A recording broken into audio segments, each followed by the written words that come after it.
अल्हम्दुलिल्लाह वहदह वस्सलातु वस्सलामु अला मन ला नबिय्य बअद व अला आलिहि व अस्हाबिहि वसल्लम तस्लीमा।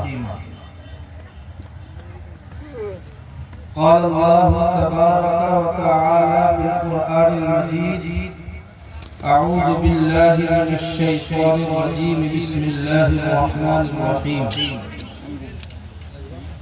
वल्लज़ीना जाहदू फ़ीना लनहदियन्नहुम सुबुलना व इन्नल्लाहा लमअल मुहसिनीन।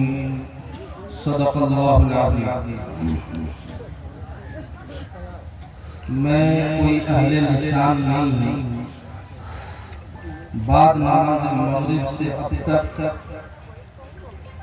आप हज़रात ने बड़ी दिलजमगी के साथ बड़े बड़े अहले ज़बान, अहले लिसान और बड़े बड़े माहिर इल्म फन के खिताबात को सुना है। आपसे गुजारिश करूँगा कि थोड़ी देर और भी सब्र कर लें और बर्दाश्त कर लें। इजलास बिल्कुल इख्तिताम को है और जब इतना वक्त लगाया है तो अब दुआ करके ही जाए, वरना ऐसा होगा कि हम कहीं खाने के लिए गए, शुरू से खाते रहे, लेकिन आखिर में जो सबसे बेहतरीन खाना था उसको हम छोड़ करके जा रहे। तो दुआ जो है तमाम हासिल का मर्ज़ है, वो दुआ करके ही जाए इंशाअल्लाह। ऐसे सही है। कुरान करीम की एक छोटी सी आयत अल्लाह तबारक व तआला ने जो इरशाद फरमाया, वल्लज़ीना जाहदू फ़ीना लनहदियन्नहुम सुबुलना, वो लोग जो मेरे रास्ते में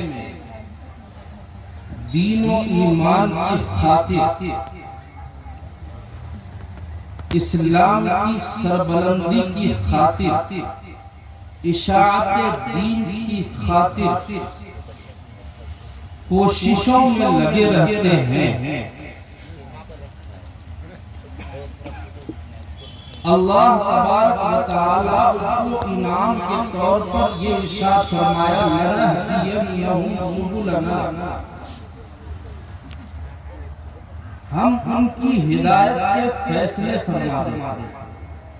मतलब साफ है कि अब तक जितनी बातें हुई उन तमाम बातों का हासिल ये है कि हमको दीन की खातिर, ईमान के तहफ़्फ़ुज़ के खातिर, शरीयत की इशाअत के खातिर, नबी करीम सल्लल्लाहु अलैहि वसल्लम के लाए हुए दीन के खातिर हम सबको इकट्ठा हो जाना है। एक प्लेटफार्म पर जमा होकर हमें इसके लिए मेहनत करना है। और जब हम ऐसा करेंगे तो जिस चीज के लिए हम ये कर रहे हैं, अल्लाह तबारक व तआला वो चीज हमें इनाम में दे देगा।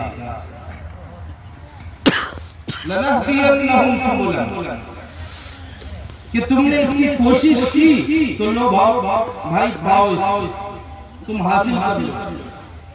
और जो कहते हैं अरबी में कहावत है, मन जद्दा वजद, जो कोशिश करेगा वही पाएगा, और जो सो गया वो खो गया। इसलिए हर मुसलमान की जिम्मेदारी है कि अल्लाह के रास्ते में मेहनत करे। क्या घर का है? अब हम दुनिया में जहाँ भी नजर दौड़ाते हैं, जिस तरफ की नजर घुमाई, ये देखने को मिलता है कि हर तरफ से इस्लाम पर, अहले इस्लाम पर लोग हमला आवर हो रहे हैं। इस्लाम के मानने वालों को जुल्म और सितम का शिकार बनाया जा रहा है।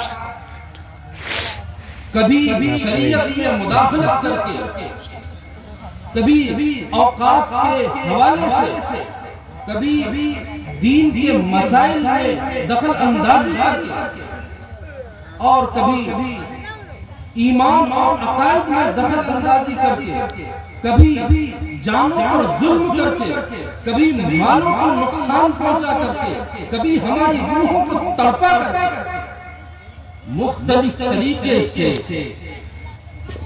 इस्लाम पर लोग हमला आवर और मुसलमानों से टकरा रहे और दुनिया की जितनी ताकतें हैं उनका टकराव मुसलमानों से ही है। यहूद का टकराव मुसलमानों से, नसरानी का टकराव मुसलमानों से, ईसाइयों का टकराव मुसलमानों से, मुशरिकीन का टकराव मुसलमानों से, गैरों का टकराव मुसलमानों से। तमाम बातिल फिरके ऐसा लगता है कि एक प्लेटफार्म पर जमा हो गए हैं और मुसलमानों को तरह तरह से मुश्किल हालात में डालकर उनके ईमान को सल्ब करना चाहते हैं।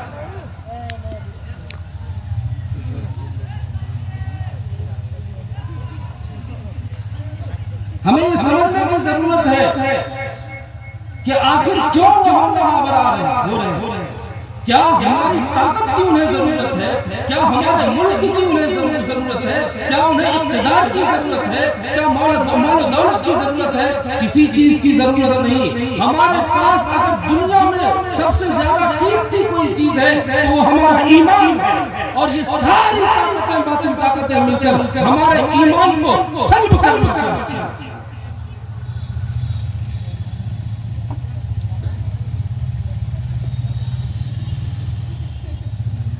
अब हमें क्या करना है?